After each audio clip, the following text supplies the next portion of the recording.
हरवलेलं नातं. कधी काळी मोठं व्हायचं होतं म्हणून घर मागे सोडलं.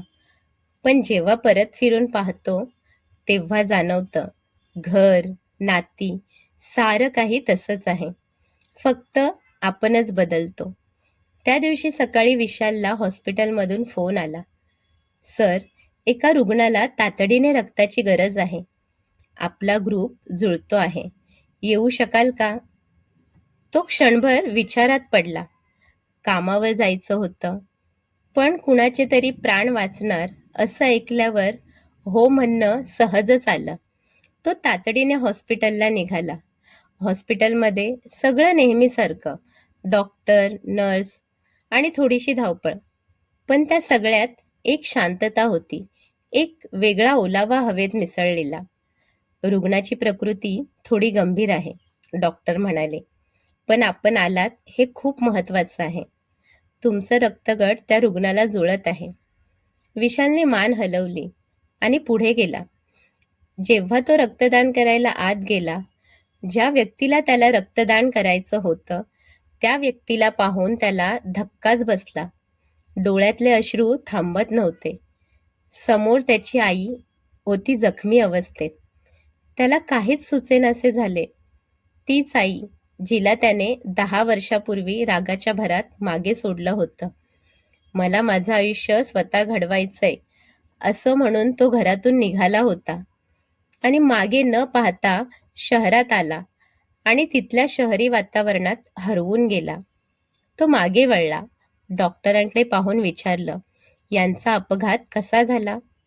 आम्हालाही फारसं माहीत नाही, पण जी लोक घेऊन आली त्यांकडून कळलं आहे.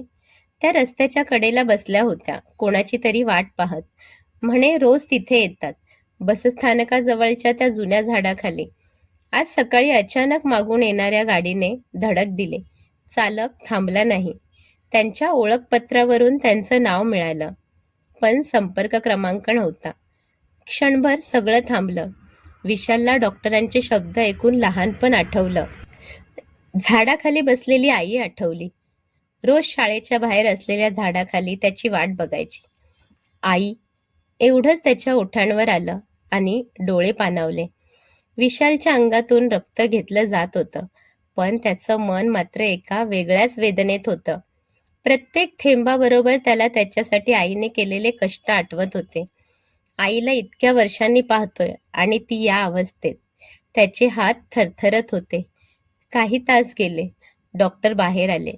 त्यांची प्रकृती आता स्थिर आहे. ते शब्द ऐकून विशालने खोल श्वास घेतला, पण डोळ्यात अजूनही अश्रू होते. हळूहळू तो आईच्या रूममध्ये गेला. ती डोळे मिटून होती, पण तिच्या चेहऱ्यावर एक शांतता होती. जणू तिला माहीत होतं तिचा मुलगा तिच्या जवळ आहे. त्याने तिचा हात हलकेच धरला. आई, मी परत आलोय ग. उशिरा का होईना, पण परत आलोय. आईने डोळे उघडले. क्षणभर तिला विश्वास बसला नाही. विशाल, ती पुटपुटली. हो आई, तुझा विशाल. आईच्या डोळ्यातून अश्रू वाहू लागले. आलास का रे शेवटी? मला ठाऊक होतं तू परत येशील. त्या एका वाक्यात 10 वर्षाचं अंतर विरघळून गेलं.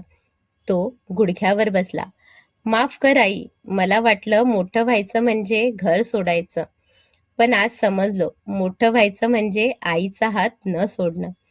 आई हलकेच म्हणाली, जग खूप मोठं आहे विशाल, पण माणसाच्या मनातलं घर कधीच लहान नसतं. त्याने तिचा हात घट्ट धरला. त्या क्षणी विशालला जाणवलं, मोठं होणं म्हणजे शहरात नाव कमवणं नव्हे, तर जेव्हा जीवन आपल्याला परत घेऊन येते, तेव्हा नात्यांचं ओझं न वाटता त्यांना पुन्हा कवटाळणं, हाच खरा मोठेपणा.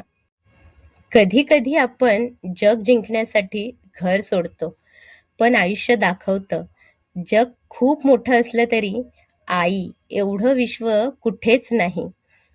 कथा आवडली असेल तर एक लाईक करा, आपल्या प्रियजनांसोबत शेअर करा आणि अशाच मराठी कथा ऐकण्यासाठी चॅनल सबस्क्राईब करा. धन्यवाद.